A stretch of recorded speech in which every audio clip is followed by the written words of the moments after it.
ఇదివరకు కాంగ్రెస్ గవర్నమెంట్ అధికారంలో ఉన్నప్పుడు మన ఆంధ్రప్రదేశ్లోనే అప్పుడు ఎన్టీ రామారావు గారు దిగిపోయాక 94, 89, 94 మధ్య 5 ఏళ్లలో 3 ముఖ్యమంత్రులు మారారు. అందుకని కాంగ్రెస్ పార్టీ అంటే విరక్తి. ఈ మధ్యకాలంలో కాంగ్రెస్ పార్టీ స్థిరంగా ముఖ్యమంత్రులు ఉంచుతోంది ఆనాటి వైఫల్యాన్ని దృష్టిలో పెట్టుకుని.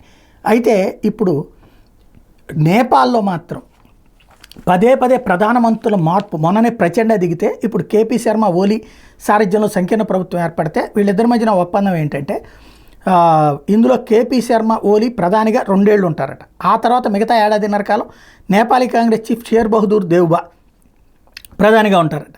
ఈ మేరకు వాళ్ళిద్దరి మధ్యన 7 అంశాలతో ఉమ్మడి కామన్ ఎజెండా కుదిరింది. Nepal unified Marxist Leninist chief ప్రధాని ఓలీ ఆదివారం పార్లమెంట్లో ఈ విషయాన్ని వెల్లడించారు. దీంతో సంకీర్ణ ప్రభుత్వంలో కీలక భాగస్వామ్య పక్షాలను ఎన్సీ, సిపిఎన్, యుఎంఎల్ మధ్యన కుదిరిన రహస్య ఒప్పందం మీద వస్తున్న ఊహాగానాలకి తెరదించేశారు. పార్లమెంట్లో బల నిరూపణలో విఫలమైన ప్రచండ స్థానంలో ఓలీ ప్రధానిగా చేపడితే ఇప్పుడు విశ్వాస తీర్మానానికి అనుకూలంగా 188 ఓట్లు వచ్చినాయి, వ్యతిరేకంగా 74 ఓట్లు వచ్చినాయి. దీంతో ఓలీ ప్రభుత్వం సభ విశ్వాసాన్ని పొందింది.